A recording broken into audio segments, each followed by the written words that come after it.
My family is moving in, and if you're not comfortable with that, you can leave." Those were my wife's words, spoken on a Tuesday morning over coffee that was still hot, in a kitchen I had built with my own hands and my own money. Spoken calmly, deliberately, like she had rehearsed them, which, as I would later find out, she had. My name is Keshog Michael. I am not a loud man. I am not the kind of husband who slams doors or raises his voice or makes a scene over breakfast. The people who know me at work call me the quiet one, and they mean it as a mild insult, the way people do when they mistake stillness for weakness. I have never corrected them. I learned a long time ago that the man who corrects the room is the man who has already lost control of it. That morning, Paulina slid a folded piece of paper across the kitchen table before she said a word to me. No good morning, no kiss. Just the paper, moving toward me across the wood like a verdict being delivered. I remember the sound of it, that soft drag of paper on grain, more than I remember almost anything else about that day. I set down my coffee, I unfolded it. It was a room chart, hand-drawn, in Paulina's careful, looping handwriting. Our guest room, Mom and Dad. My home office, the room where I took early calls and kept 5 years of files and had spent 3 weekends painting the right shade of gray, labeled, in blue pen, Aunt Rita. The downstairs den, Brother Festus. 4 people. Moving into a house with 3 functional bedrooms and 1 office that was now, apparently, no longer mine. I looked up at her. She was already watching me, both hands wrapped around her mug, jaw set in the way I had come to recognize over 4 years of marriage. It was not the jaw of a woman asking, it was the jaw of a woman informing, the jaw of someone who had already decided and was now simply notifying you that the decision had been made on your behalf. She said it then. The words I opened this story with, clear, final, without flinching. I sat with them for a moment. The kitchen was so quiet I could hear the refrigerator humming. Outside, a car passed. Normal Tuesday sounds in a world that had just quietly tilted. Then I did something that, judging by the way her face fell, was the last thing she expected from me. I smiled. Not a cruel smile. Not a performance. Just the quiet, settled expression of a man who had been here before. Not in his marriage, but in himself. The expression of a man who had heard the shot and was already calculating the distance. I picked up my coffee, took 1 sip, set it down. "Okay," I said. "Let's talk about what that actually means." Her hands, beneath the table, were shaking. I noticed. She didn't know I noticed. And I said nothing, because the man who reveals everything he sees has already given away the only advantage he has. Before I continue, kindly support my growing channel by sharing and subscribing. Let's move on. I went to work that morning the way I always did. Tie straightened. Bag over my shoulder. I kissed Paulina on the forehead on my way out. She flinched slightly, confused by my calm, and I walked to my car without looking back. But at 9:15 a.m., I stepped into an empty conference room, closed the door behind me, and made a single phone call. To Raymond, my father's old estate attorney, who had become mine after the funeral. The audience only ever hears one side of these calls. That is intentional. "Ray, I need you to pull the property file." "Yes, that one. And I need the contact for the estate attorney. Something's come up at home." I hung up, stood at the window for a long moment watching the street below, people moving, living, unbothered, and I reached into my wallet, not for a card, not for cash, for the photograph I have kept there since the week my father was buried.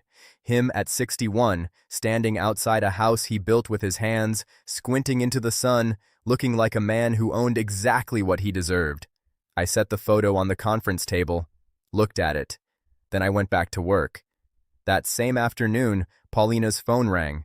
Her mother, Deborah, 2 hours and 14 minutes. I would later see the call log, asking one question over and over in different clothing. "Did you tell him? What did he say? Don't let him stall." She didn't know I wasn't stalling. I was preparing. She told me the family would arrive at the end of the month. That was the agreement, or what I was allowed to believe was an agreement. So when a moving truck rumbled down our street on a Saturday morning 5 days later, and I was standing in the driveway washing my car, I understood something immediately. This was never a conversation. It was a countdown, and I was the only one who hadn't been given the clock. Paulina appeared at the front door, phone to her ear, and the moment she saw me, she froze. She hadn't expected me to be home. Her mother stepped out of the truck's passenger side. Deborah, 58 years old, sharp eyes, floral dress, already scanning the property with the quiet assessment of a woman measuring curtains in someone else's home. She walked toward me with her chin slightly elevated. She looked me up and down, then, turning to Paulina, "He's smaller than I remembered." I extended my hand, warm, steady. "Mrs. Adwell, welcome." She shook it, satisfied, the way people are satisfied when they believe a handshake means surrender. She walked past me toward the front door, and I turned and watched the moving truck, watched the doors swing open, watched boxes and suitcases and furniture that belonged to other lives begin entering mine. My expression, had anyone been watching, was not anger. It was not hurt. It was the face of a man running calculations, quietly, efficiently, without urgency, the way I had been trained to do in rooms far more hostile than this driveway. I cooked that first evening, not from a recipe, from memory, my grandmother's groundnut soup, the smell of which could fill a house and make even hostile people feel briefly, involuntarily, like guests rather than invaders. Nobody asked me to cook. That was the point. The table was full, Deborah and Clarence at one end, Aunt Rita, small and watchful, beside the window, Festus, 26, loud, already having asked for the Wi-Fi password before his second bag was through the door, scrolling his phone beside Paulina, who was visibly, painfully relieved that I was being gracious. I served everyone, said nothing unnecessary. Then, as Deborah reached for the bread and Clarence began talking about the neighborhood, I remained standing. I cleared my throat, not loudly, just enough. Everyone looked up. "Before we eat," I said, "I want to say how welcome you all are in this home." I paused. The pause was deliberate. The pause was necessary. And I want to make sure we're all clear on one thing, so there's no confusion going forward. The table went absolutely still. This is still my home, and I am still the head of it. I say that with respect and with warmth, but I want everyone here to know it clearly. We'll all be much happier that way. I sat down. "Let's eat." Festus's fork hung frozen in the air. Deborah's smile had gone rigid as plaster. Paulina stared at me across the table like she was seeing a face she didn't fully recognize beneath one she thought she knew. Only Clarence, quietly, without looking up, nodded once. By Monday, Deborah had rearranged the kitchen spice cabinet. Aunt Rita had placed a ceramic rooster on my kitchen windowsill without asking, and Festus had decided, with the breezy confidence of a man who has never paid a bill in a home that wasn't his mother's, that my temporary desk setup in the living room corner was inefficient. I was on a video call at 2 p.m., camera on, 4 clients visible on screen, quarterly review, the kind of call where every word costs something. Festus walked in wearing headphones around his neck and a look of casual authority, and without a single word, reached across my desk and began physically moving my monitor to the other side. "Just optimizing the space, bro." The clients went quiet. I could see their expressions shift on screen. I unmuted. "One moment, please."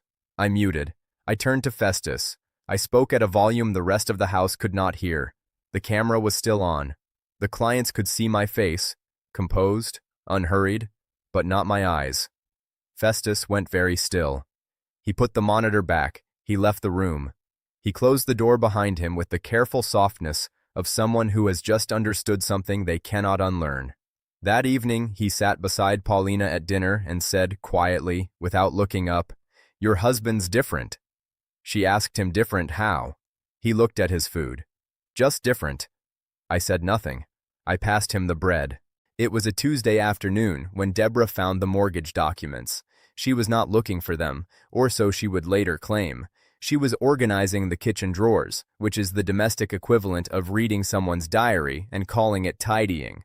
She found utility bills, normal, insurance documents, fine. Then, beneath a stack of takeout menus in the third drawer, she found a folded summary of the property deed. She unfolded it slowly.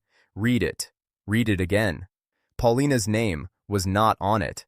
Not anywhere. One name on the deed, sole ownership, printed in clean legal type, Keshog D. Michael. She called Paulina immediately. "Did you know your name isn't on the house?" Paulina was at her desk at work. I imagine her going still the way water goes still before it freezes. 4 minutes, her assistant would later tell me, where she simply sat without moving. She came home that evening and waited at the kitchen table, the same table, always that table, holding the property document with both hands. When I walked in and saw it, I didn't perform surprise. I set my keys down. "How long have you known?" she asked. "Since before we got married." "Why didn't you tell me?" I looked at my wife for a long moment. She deserved an honest answer. She had always deserved honest answers, which is why this one had to be exact. "Because I wanted you to stay for the right reasons." She said nothing, but her eyes filled. Not with anger, I realized, with something older than anger. Something that looked like grief. I found Deborah alone in the living room on a Wednesday afternoon, and I sat across from her without announcement. No phone, no preamble. "I think we should talk," I said. "Just us." She lifted her chin, the posture of a woman who has spent decades winning rooms by occupying them. "About what?" "About the $210,000. Whatever composure she had assembled cracked cleanly down the middle. "I don't know what your house. You sold it in March. I had a friend check the public records the morning the moving truck arrived 5 days early."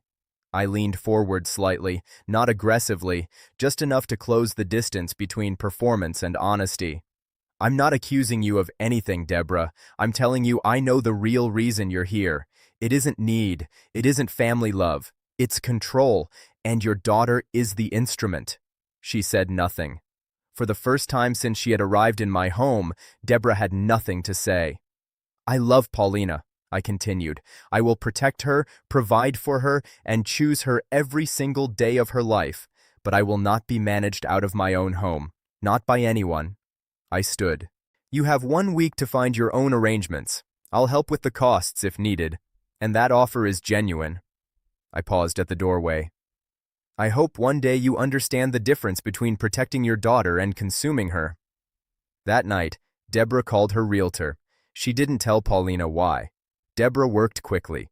Within 48 hours, she had sat with Paulina in the guest room for 2 hours, and by the time she was finished, she had translated every honest thing I had ever done into evidence of something sinister. The property deed became a trap. My silence became control. My calm became coldness. She used the word manipulative 4 times.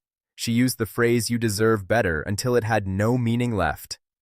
Paulina came to me at 10 p.m., hollow-eyed, running entirely on her mother's narrative.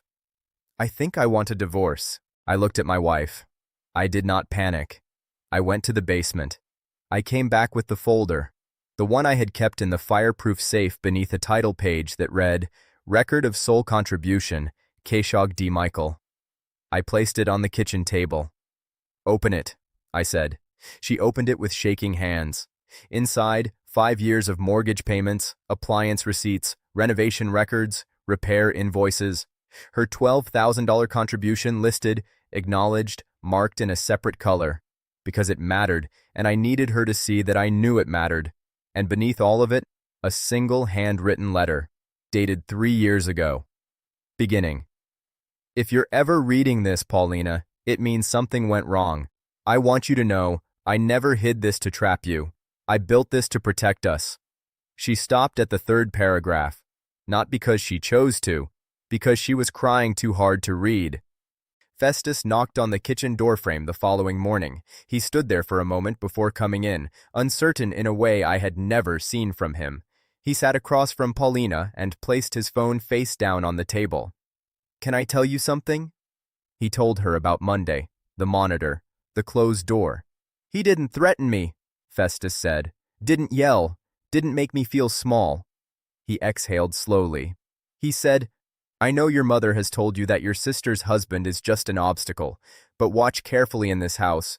Not what people say, what they do. Watch what I do, then decide what you think of me." Paulina was very still. "I've been watching," Festus said. "And sis, he loves you, not the way guys say it." The way a man organizes 5 years of receipts kind of loves you. He looked at the table. I know what that looks like because I watched us help Mom destroy Troy. And Troy was a good man who never got loud about it either. I'm not doing that again. It was the most honest thing I had ever heard Festus say. It was probably the most honest thing he had ever said in his life. Paulina reached across the table and held her brother's hand, and they sat there together in my kitchen, which had, without ceremony, become their kitchen too, and I like to think that something in the house exhaled. Deborah left while Paulina was in the shower. No confrontation, no ceremony. She told Clarence to load the car, told Aunt Rita she'd send for the rest, and walked through the house one final time, touching nothing, just looking, the way people do when they are memorizing something they know they are losing. Before she walked out, she stood alone in the kitchen for 3 minutes. I know, because the security camera timestamp would later tell me so. She picked up the notepad beside the refrigerator. She wrote something. She folded it and wrote Paulina on the outside and left it on the kitchen table. Paulina found it an hour later. I watched her face as she read it. She stood at the table and her expression moved through 3 things in the space of 10 seconds. Confusion, then pain, then something that looked like grief finally being allowed to land properly. I only ever saw the last 2 lines of that letter because Paulina read it privately and told me about it later. They were these. I saw what I wanted to see. I'm sorry I tried to take this from you. He's a good man. Don't waste it the way I almost made you. She folded the letter and kept it. I never asked to read the rest. Some things that pass between a mother and daughter are not mine to hold, and I have always understood that loving someone means knowing which doors are not yours to open. At 11:58 p.m., I was sitting in my car in the driveway. Engine off, dark. I wasn't going anywhere and hadn't been. I was just sitting. The way you sit when a long thing is finally over and your body hasn't been told yet. I heard the knock on the window. Paulina, in her robe, barefoot on the concrete. I unlocked the door. She got in the passenger seat without a word, and we sat together in the dark for a while. "Why didn't you fight?" she finally said. "This whole time, why didn't you yell? Why didn't you fall apart?" I turned to look at her. Because the moment I panic, I lose, and the moment I lose, you lose. And I promised someone I would never be a guest in my own story. Promised who? I reached into my wallet. Not for a card, for the photograph, worn at the edges now, slightly soft from years of being carried. My father at 61, squinting into the sun, outside the house he built. I handed it to her. She had seen this photograph before. She had never asked about it. "He died 4 years ago," I said. "The week after his funeral, I bought this house. I put it in my name, not because I didn't trust you, because I needed it to truly be mine before I could truly give it." Silence. "Is it ours now?" she asked. I looked at my wife, at everything she was and everything we had nearly lost to a room chart on a Tuesday morning. It always was. The next morning, I made a phone call. Paulina heard it from the hallway, standing in her robe with her coffee going cold in her hand. "Raymond, move forward with the deed amendment. I want her name added. Full co-ownership." A pause. "Yes, I'm certain. Draw it up." I hung up and turned around. She was standing in the hallway with her hand over her mouth. I crossed the space between us, held out my hand. "I told you when I bought it. It was mine to give. I'm giving it." She took my hand. That afternoon, Festus called. I answered. "So, are we good? Can I still come for Christmas?" "You can come for Christmas," I said, "but you're sleeping on the couch." He laughed. It was the first real, unguarded laugh I had heard in that house since any of this began. The laugh of a young man who had, in the middle of someone else's crisis, found something in himself worth keeping. I stood at the kitchen window after I hung up, looking out at the driveway where a moving truck had arrived uninvited, where I had shaken a hand that intended to bury me, where I had stood calm and calculating while everything I had built was being tested. I thought about my father, about his photograph in my wallet, about the line he gave me the week he died, which I have carried longer than any document, any deed, any receipt. Never be a guest in your own story. I turned back to the kitchen. Paulina was sitting at the table, That same table, with 2 mugs of coffee.